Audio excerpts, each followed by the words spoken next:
నమస్తే సార్. నమస్తే madam. Sir అంటే ఇప్పుడు ఏం లేదు సార్. ఒక చిన్న డౌట్ ఉంది. ఎట్లా అంటే నా ఫ్రెండ్స్‌కే గాని, నాకే గాని మాకెట్లా అంటే ఒక 50,000 ఇన్‌కమ్ అనేది ఉందన్నమాట. సో, మాకు ఏంటి అనంటే ఎక్కడ చేస్తే బెటరు అనేది కొంచెం కన్‌ఫ్యూజన్‌లో ఉన్నామన్నమాట. లైక్ కొన్ని యూట్యూబ్స్‌లో వేరేలాగా చెప్పడము, ఇన్‌స్టాలో చెప్పడం అవన్నీ చూసి కూడా కన్‌ఫ్యూజ్ అయిపోతున్నామన్నమాట. సో, దీనికి మీరేం చెప్తారు సార్? దేంట్లో ఇన్వెస్ట్ చేస్తే బెస్ట్ అంటారు సార్? అమ్మా, మొట్టమొదట మీ యొక్క ఇన్కమ్ అనేది 50,000 రూపాయలు అంటే దాంట్లో ఖర్చులు మరియు మీ యొక్క ఆదాయము రెండు కలిపి మీకు 50,000 రూపాయలమ్మా. మీకు స్థిర ఆదాయము అంటే నెట్ ఇన్కమ్ మీకు రావాలి అనుకున్నప్పుడు మీ ఖర్చులు దాంట్లో తీసేస్తే మిగిలినటువంటిది మీకు స్థిరమైనటువంటి ఆదాయం కింద వస్తుంది. మనము ఎప్పుడు కూడా ఇన్వెస్ట్మెంట్ ఏ దృష్టితో చేస్తాము అంటే మనకు ఫ్యూచర్ అవసరాలకి మనము ఇప్పుడు సంపాదించుకుంటూ ఫ్యూచర్ అవసరాలని కూడా మనము వాటికి ఏదైనా ఎమర్జెన్సీస్ వచ్చినప్పుడు వాటిని మనము ఎదుర్కోవాలి. ప్లస్ అలాగే ఒకవేళ ఫ్యూచర్ అవసరాలు గనగన మనకు తగ్గించుకున్నప్పుడు ఈ యొక్క లాభాలనేది మన యొక్క అవసరాల కోసం అంటే మిగతా అవసరాల కోసం అంటే హెల్త్ పరంగా కానీ, లేదా మనం ఏమైనా ఆస్తులు కొనుక్కోవడం ద్వారా కానీ, లేదా మన పిల్లలకి ఎడ్యుకేషన్కి ఇవ్వడానికి కానీ, లేదా మన యొక్క గోల్స్ ఒక ఇల్లు కొనుక్కోవడానికి కానీ దీని మీద ఆధారపడి మనము ఇన్వెస్ట్మెంట్ అనేది మనము చేస్తూ ఉంటాం నార్మల్గా. కానీ నువ్వు అడిగినటువంటి ఈ యొక్క 50,000 రూపాయలు ఇన్కమ్ వచ్చినప్పుడు మొట్టమొదటగా మీరు చూసుకోవాల్సినటువంటిది ఏంటంటే మీరు ఈ ఆదాయము మీకు కొన్ని తరాలు అంటే కొన్ని సంవత్సరాలు మీరు మామూలుగా ఉద్యోగం చేస్తూ పోయినప్పుడు పెరుగుతూ ఉండేది. సో దాంతోపాటు మీ యొక్క పెట్టుబడి అంటే ఇన్వెస్ట్మెంట్స్ అనేది కూడా పెరుగుతూ పోవాలి. First and foremost fundamental. Second fundamental ఏంటంటే మీరు ఒకవేళ పెట్టుబడి పెడుతున్నారు, లాభం వస్తూ ఉంది, కానీ ఆ లాభం అనేది కూడా మళ్ళీ ఖర్చులకి సరిపోతుందా లేదా అనేది చూసుకోవాలి. దీన్ని ఆలోచించినప్పుడు మనకు ఇన్ఫ్లేషన్ అనేటువంటిది ఒకటి మనకు వస్తుంది. ఒక ఐడియా. ఇన్ఫ్లేషన్ అంటే ఏంటి? ధరల పెరుగుదల. ఇది చాలా సింపుల్గా చెప్పవచ్చు. దీన్ని ఎట్లా చెప్పుతాము అంటే మీరు ఈరోజు మీ జోబిలో ఒక 100 రూపాయలు ఉంది. ఈ 100 రూపాయలని మీరు మార్కెట్కి వెళ్ళినప్పుడు ఒక 10 కేజీల కూరగాయలు వస్తున్నాయి అనుకుందాం. అంటే ఓ 10 కేజీల వంకాయలు వస్తున్నాయి అనుకుందాం. సో ఈరోజు మనకు 18 జూలై 2025. మీరు నెక్స్ట్ ఇయర్ అంటే సేమ్ 18వ తేదీ జూలై 2026కి మీరు మార్కెట్కి పోయినప్పుడు సపోజ్ 8 కేజీల వంకాయలే వచ్చాయి అనుకుందాం. అప్పుడు వంకాయల రేట్లు పెరిగినట్లేదు కదా. సో ఎంత పెరిగినట్లు? మీరు అప్పుడు ఫస్ట్ పోయిన సంవత్సరం కొనుక్కున్నప్పుడు 10 కేజీలు అంటే కేజీ 10 రూపాయలు. ఇప్పుడు మామూలుగా 8 కేజీలు వస్తున్నాయంటే 12.5 రూపాయ. 12.5 రూపీస్. ఓకే. సో ఎంత పెరిగినట్లు అంటే 10 కేజీలు తీసుకుంటే ఎంత అవుతుంది? 125 రూపాయలు అవుతుంది. అంటే దాదాపు 100 రూపాయలు ఉన్నటువంటిది మనకు ఇప్పుడు 125 రూపాయలు పెట్టి కొనుక్కుంటున్నాం. అంటే మామూలుగా 100 రూపాయలకి ఎన్ని వస్తున్నాయి? 8 కేజీలు వస్తున్నాయి. అంటే 25% పెరిగినాయి కూరగాయలు అన్నా. సరే, నువ్వు ఇప్పుడు 100 రూపాయలు అప్పుడు పెట్టుబడి పెట్టినప్పుడు ఈ సంవత్సరం లాభం వచ్చింది. నీకు లాభం వచ్చినది నువ్వు మామూలుగా నీ యొక్క సంపద క్రియేట్ చేసుకుంటున్నావు అంటే 25 రూపాయల కంటే లాభం వస్తే మీకు సంపద క్రియేట్ అయినట్ట, లేదా నీ ఖర్చులు మామూలుగా 25 రూపాయల ఖర్చులు పెరిగితే నీకు లాభం వచ్చినట్లా, అంటే నువ్వు సంపద సృష్టించినట్లా. ఎంత హై అయితే ఈ 125 రూపాయల కంటే కూడా హై అయితేనే అంటే నీకు ఏదైతే నువ్వు ఇంత ముందు ఉన్నటువంటి నీ లైఫ్ స్టైల్కి ఉంటేనే ఎక్కువ సంపాదించినప్పుడే నీ యొక్క సంపద నువ్వు సృష్టించుకుంటావు. దానికోసమే కదా మనం పెట్టుబడి పెట్టేది కదా. ఈ పెట్టుబడి పెట్టే విధానంలో మనకు ఎన్నో రకాలైనటువంటి అవకాశాలు ఉన్నాయి. మనము ఫస్ట్ ఒక బ్యాంకు తీసుకుంటాం. బ్యాంకులో savings account, fixed deposit, recurring deposit అనేటివి చేస్తాం. ఓకే. ఇది ఒక రకమైనటువంటి ఇన్వెస్ట్మెంట్. మొట్టమొదటగా మనకు మతికొచ్చేది. రెండో రకం ఏంటి? మనము బంగారు కొనుక్కుంటాం, లేదా మూడోది వచ్చేసి ఇల్లు కొనుక్కుంటాం, లేదా ల్యాండ్ కొనుక్కుంటాం. నాలుగోది వచ్చేసి షేర్స్ కొనుక్కుంటాం. ఐదోది వచ్చేసేసి మనము మ్యూచువల్ ఫండ్స్లో పెట్టుకోవాలనుకుంటాం. ఆరోది వచ్చేసి స్టాక్స్.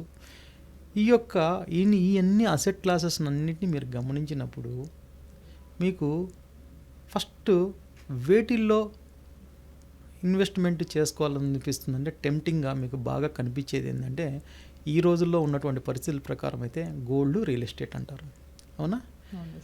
కానీ ఒకటి చెప్తున్నాను, గోల్డ్ వచ్చేసేసి ఇట్స్ ఏ టాంజెన్షియల్ అంటే టాంజబుల్ ఐటమ్, అంటే మీకు కళ్ళకు కనిపిస్తుంది కాబట్టే మీరు మామూలుగా గోల్డ్ కానీ రియల్ ఎస్టేట్ మీద కానీ పెట్టాలనుకుంటున్నారు. రియల్ ఎస్టేట్ కాకపోయినప్పుడు మన అవసరాలకి డామినేట్ చేసినప్పుడు ఏమవుతుందంటే రోటీ, కపడా, మకాన్ అంటే మనకు ఇంటి మీద కూడా పెట్టుకోవడానికి అవకాశం ఉంటుంది. అంటే ఎక్కువ సంపాదిస్తున్నాం కాబట్టి మనకు ఫ్యూచర్లో మనకు ఇల్లు అనేది ప్రతి ఒక్కరికి అవసరం కాబట్టి మనం ఇంటి మీద పెట్టుకోవాలని చెప్పేసి మనము అనుకుంటాం. సో ఈ రకంగా మన అవసరాలకు తగ్గట్టుగా మనము ప్లాన్ చేసుకోవాలని చెప్పేసి చూస్తుంటాం. కానీ ఇక్కడ డామినేట్ ఏం చేస్తాయంటే మన కళ్ళ ముందు కనిపించేటి మనకు డామినేట్ చేసేదానికి అవకాశం ఉంటుంది. కానీ మీరు ఒకటి ఆలోచించండి, మనం పెట్టుబడి పెట్టేటప్పుడు ఒక పక్క ఖర్చులు పెరుగుతున్నాయి. ఈ ఖర్చుల్ని దాటి మనకు ఆదాయం వచ్చినప్పుడే మనం సంపదను సృష్టించగలుగుతాం. లేదంటే ఖర్చులు పెరుగుతున్నాయి, మీ ఆదాయం పెరుగుతుంది, ఏమవుతుంది? న్యూట్రల్, నువ్వు సంపద సృష్టించలేవు కదా. సో ఇలాంటి సంపద సృష్టించేటప్పుడు మనకేముండాలి? ఎక్కువ రిస్క్ ఉండాలా, తక్కువ రిస్క్ ఉండాలా? తక్కువ. అంటే తక్కువ రిస్క్, ఎక్కువ ఇన్కమ్ రావాలి. దీనికి మరి రియల్ ఎస్టేట్లో తక్కువ రిస్కా, ఎక్కువ రిస్కా? తక్కువ రిస్క్ కదా సార్. రియల్ ఎస్టేట్లో అంటున్నారు ఎక్కువ రిస్క్ కదా సార్. ఎందుకు రిస్క్ ఎక్కువ అంటే నేను చెప్తాను. ఎందుకు రిస్క్ అంటే ఇక్కడ జాగ్రత్తగా గమనించాలి. మనము రియల్ ఎస్టేట్లో మొట్టమొదటిగా మనము చూసుకున్నది ఏంటంటే పిఎల్ఓటి, ఫ్లాట్స్, భూమి. రెండవది ఫ్లాట్, ఎఫ్ఎల్ఏటి, ఫ్లాట్.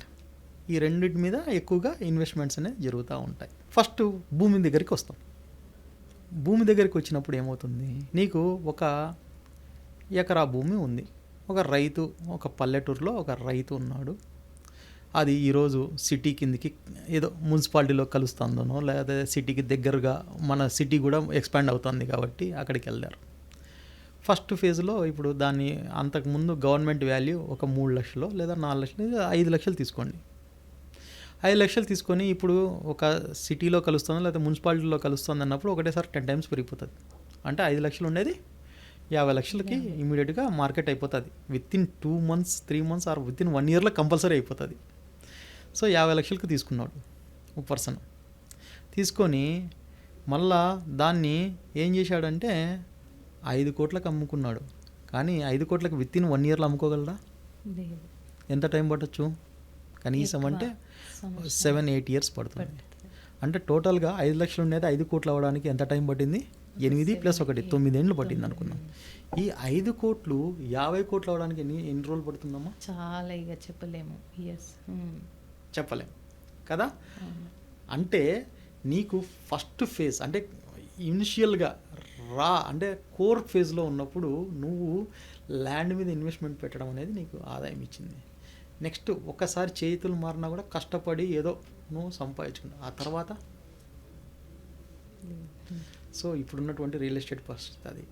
ఆ రకంగా నువ్వు మామూలుగా మనకు హైదరాబాద్లో నేను 1985 నుంచి ఇప్పటి వరకు చూసుకుంటే ROI, రిటర్న్ ఆఫ్ ఇన్వెస్ట్మెంట్ అనేది ఎంత ఉందంటే 10 to 11%. సో ఇప్పుడు చెప్పమ్మా, అన్ని సంవత్సరాలు నువ్వు పెట్టుకొని నీ మనీ అంతా బ్లాక్ చేసుకున్నావు, ఇప్పుడు నువ్వు చేసుకోండి. ఇదేంటంటే మనకు మామూలుగా రియల్ ఎస్టేట్లో ఇంకొక పెద్ద ప్రాబ్లం ఏంటంటే మామూలుగా డెవలప్డ్ అయిన ఏరియాస్లో ఎక్కువ లాభాలు రావండి. గ్రోత్ ఫేజ్లో ఉండేవి ఎక్కువ లాభాలు వస్తాయి. సో గ్రోత్ ఫేజ్లో ఎప్పుడు ఉంటాయి? ఎక్స్పాన్షన్ అంటే సిటీకి అవుట్స్కట్స్ పోయే కొద్దే నీకు మామూలుగా ఎక్కువ లాభాలు వచ్చేదానికి అవకాశం ఉంటుంది. సో సిటీ మధ్యలో ఉండే వాటికి అవకాశాలు రావు. ఇది రియల్ ఎస్టేట్ పరిస్థితి. Second, coming back to the బ్యాంకులో మనం అనుకున్నాం. ఇప్పుడు సేవింగ్స్ అకౌంట్కి ఏమో <3% ఈరోజు, అంటే 2.75, కొన్ని 2.9, ఇంకా 3% ఇచ్చేటివి ఉన్నాయి. మ్యాక్సిమం 3%. అదే ఫిక్స్డ్ డిపాజిట్స్కి వస్తే 6%.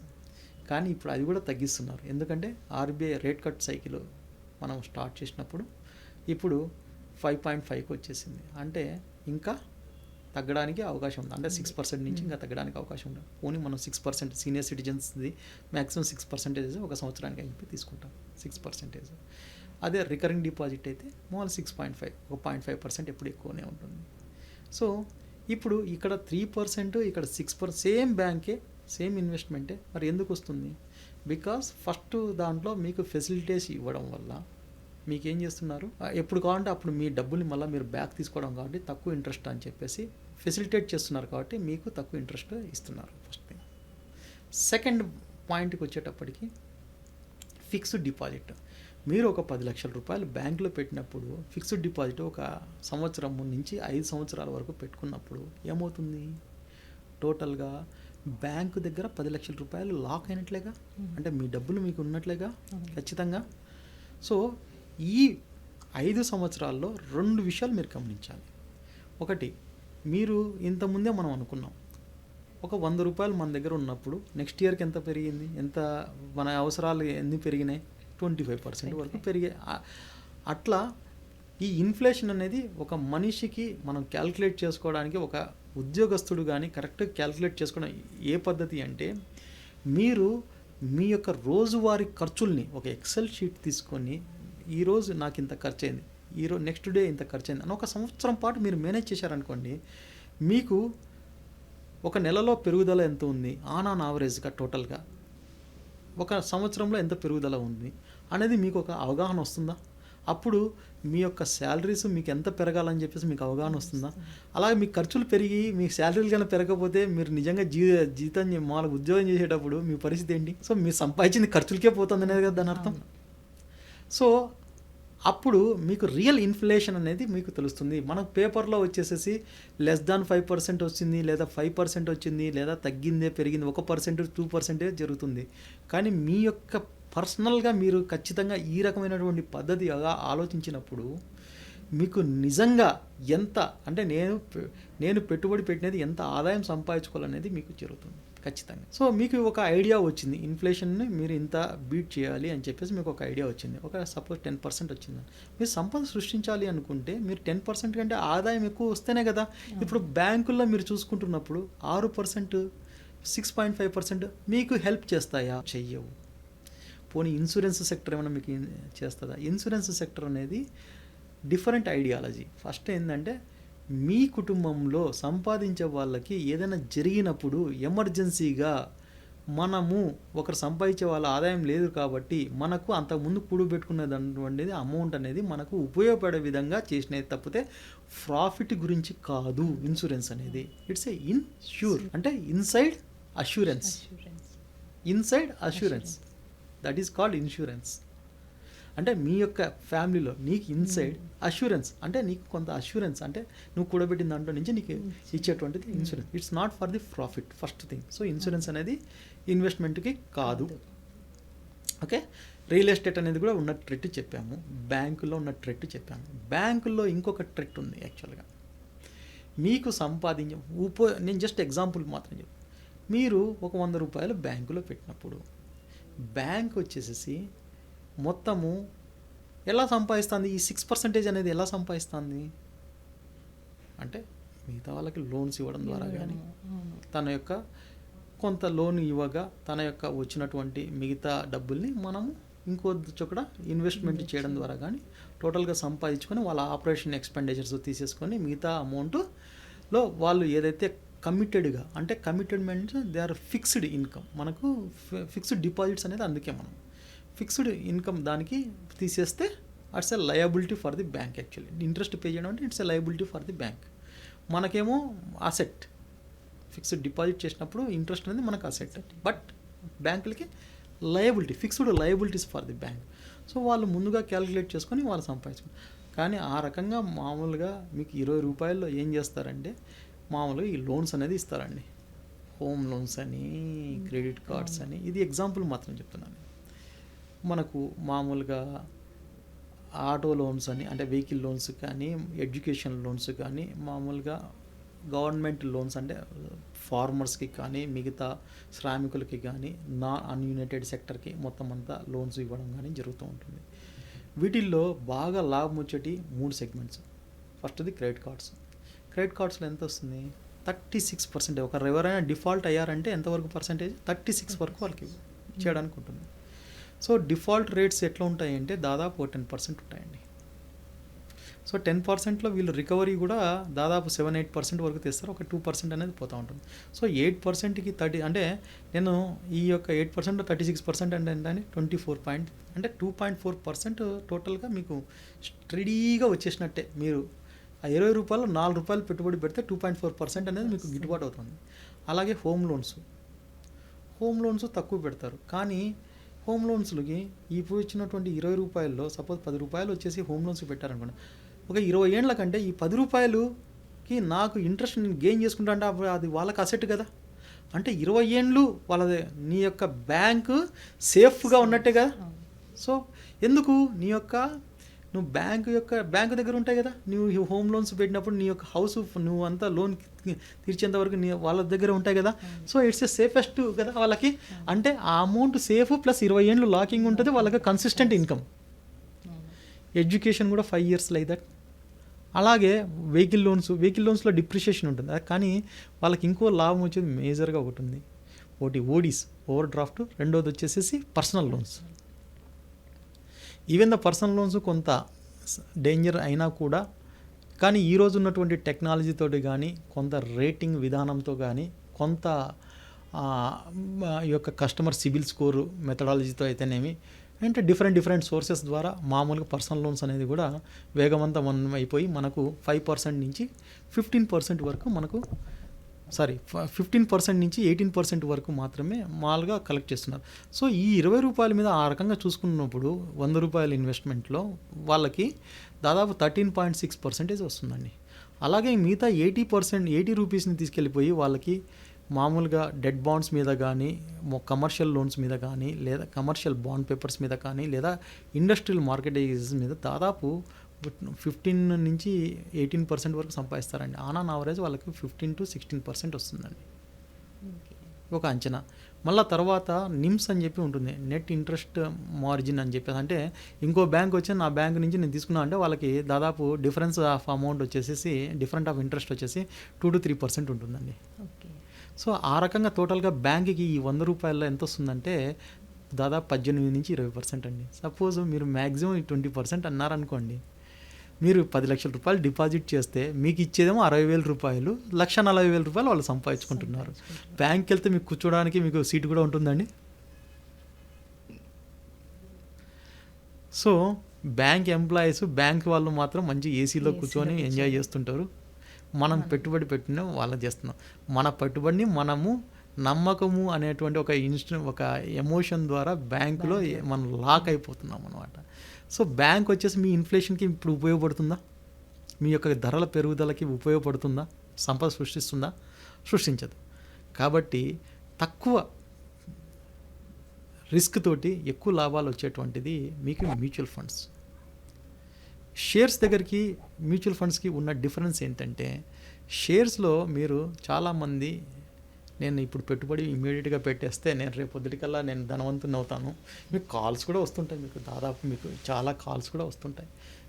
ఆ రకంగా ఈ యొక్క దాని మీద ఇట్స్ ఆబ్జెక్టివ్ మెథడాలజీ కాదండి, ఇట్స్ సబ్జెక్టివ్ మెథడాలజీ అండి. షేర్స్లో ఇన్వెస్ట్మెంట్ అంటే మీకు నాలెడ్జ్ ఉన్నప్పుడు, మీరు ఖచ్చితంగా మీ యొక్క మనీని సద్వినియోగపరచుకోవాలి అనుకున్నప్పుడు స్టాక్స్లో ఇన్వెస్ట్మెంట్, దాని మీద నాలెడ్జ్ అంటే మీరు ఎట్లయితే 1వ తరగతి నుంచి 10వ తరగతి వరకు ఎట్లయితే సిస్టమేటిక్గా చదువుకొని పాస్ అయిపోయి మీరు ఒక క్వాలిఫైడ్ స్టూడెంట్గా మీరు ఎప్పుడైతే ఎలా ఎదుగుతారో, అలాగే స్టాక్స్లో కూడా మీరు దానికి సంబంధించిన సబ్జెక్ట్ నాలెడ్జ్ నేర్చుకున్న తర్వాతే మీరు ఇన్వెస్ట్మెంట్ చేసినప్పుడు మాత్రమే మీరు సంపాదించగలుగుతారు, లేదంటే మీరు సంపాదించలేదు.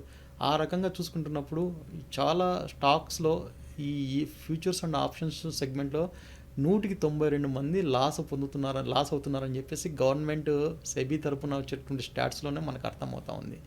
సో అలా కాకుండా 192 మంది లాభపడేటువంటిది తక్కువ రిస్క్ తోటి ఎక్కువ లాభం వచ్చేసి ఎందుకు అంటే మ్యూచువల్ ఫండ్స్. ఈ మ్యూచువల్ ఫండ్స్లో ఉన్నటువంటి అడ్వాంటేజెస్ చాలా ఉన్నాయండి. 1 by 1 నేను చెప్తాను. సపోజ్ మీరు ఒక స్టాక్ని ₹1000కి ఉంటుంది. ₹1000 మీరు కొనుక్కోవాలంటే మినిమం ఎంత పెట్టాలి? ₹1000 అనేది మీరు ఇన్వెస్ట్మెంట్ చేయాల్సిందే. కానీ మ్యూచువల్ ఫండ్స్లో మామూలుగా మీరు ఒక 500 రూపాయలు పెట్టడం ద్వారా కానీ మీరు ఆ యొక్క స్టాక్లో భాగస్వామ్యం కావచ్చు. ఆ స్టాక్లో మీరు కొంటూ భాగస్వామ్యం అవుతున్నారు అంటే ఆ కంపెనీలో మీరు భాగస్వామ్యం అవుతున్నట్టు లెక్క. కంపెనీలో భాగస్వామ్యం అవుతున్నట్టు లెక్క అన్నప్పుడు ఏమవుతుందంటే కంపెనీస్కి వచ్చే ప్రాఫిట్స్లో కూడా మీరు భాగస్వామ్యం అవుతున్నారు. అలాగే కంపెనీ యొక్క మామూలుగా ట్యాక్సేషన్ ద్వారా దేశానికి ఉపయోగపడుతున్నారు. సో దేశం యొక్క ఆర్థిక పరిస్థితి మెరుగవడానికి ఉపయోగపడుతున్నారు. కాబట్టి మీ దగ్గర సపోజ్ 10 లక్షల రూపాయలు మీ ఇంట్లో బ్యాంకులో మీ ఇంట్లో క్యాష్ పెట్టెలో ఉన్నాయనుకోండి, లాకర్లో ఉన్నాయనుకోండి, మీ ఇంట్లో ఉన్నటువంటి సేఫ్టీ లాకర్లో ఉన్నాయనుకోండి, ఈజ్ ఇట్ కౌంటబుల్? నో. ఎప్పుడైతే మీరు మార్కెట్లో పెట్టినప్పుడు మన యొక్క దేశం యొక్క ఆర్థిక స్థితి అనేది ఎప్పుడు క్యాలిక్యులేట్ చేస్తారు? మన యొక్క ట్రాన్సాక్షన్స్ ఏదైతే చేస్తున్నామో అవి రికార్డెడ్ అయినప్పుడు. సో మ్యూచువల్ ఫండ్స్లో కానీ బ్యాంకింగ్లో సెక్టర్స్లో కానీ నీకు ఏదైనా ఇన్వెస్ట్మెంట్స్ చేస్తున్నప్పుడు ఈ యొక్క దేశంలో ఇంత సంపద ఉంది అని చెప్పేసి మనం అఫీషియల్గా డిక్లేర్ చేయడానికి అవకాశం ఉంటుంది. సో ఆ రకంగా మీరు మామూలుగా మ్యూచువల్ ఫండ్స్లో ఇన్వెస్ట్మెంట్ అనేది చేస్తున్నప్పుడు ఒక రికార్డెడ్గా మీరు ఉన్నప్పుడు మీరు ట్యాక్సేషన్ కూడా తక్కువ తీసుకోవడానికి అవకాశం ఉంటుంది. అలాగే మీరు చేసేటువంటి ఈ యొక్క ఇన్వెస్ట్మెంట్ అనేది దేశం యొక్క ప్రగతికి ఉపయోగపడేదానికి అవకాశం ఉంటుంది. అలాగే మీరు సంపాదించినటువంటి అంటే కంపెనీస్ యొక్క లాభంలో మీరు వాటా తీసుకొని మీకు అది తీసుకోవడానికి అవకాశం ఉంటుంది. ఇవన్నీ చేస్తూ కూడా మీకు తక్కువ రిస్క్ అని ఎందుకు అంటున్నామంటే ఈ యొక్క పెట్టుబడులు అనేది సపోజ్ నేను 500 రూపాయల నుంచి మొత్తము 10 మంది దగ్గర కాకపోతే ఒక 1000 మంది దగ్గర కలెక్ట్ చేసుకుంటాను. అప్పుడు ఏమవుతుంది, మొత్తం 500 రూపాయలు వచ్చేసి 1000 మంది దగ్గర నేను కలెక్ట్ చేసుకుంటున్నానంటే ఎంత అయినట్లు? దాదాపు 5 లక్షల రూపాయలు అయినట్లు. 5 లక్షల రూపాయలకి ఇప్పుడు నాకు ఎన్ని షేర్లు వస్తాయి? ఒక షేర్ వచ్చి 1000 రూపాయలు అనుకున్నప్పుడు నాకు ఎన్ని షేర్లు వస్తాయి? దాదాపు 500 షేర్లు వస్తాయి. సో ఈ యొక్క 1000 మందికి కూడా దాంట్లో భాగం ఉన్నట్లే కదా, 0.001.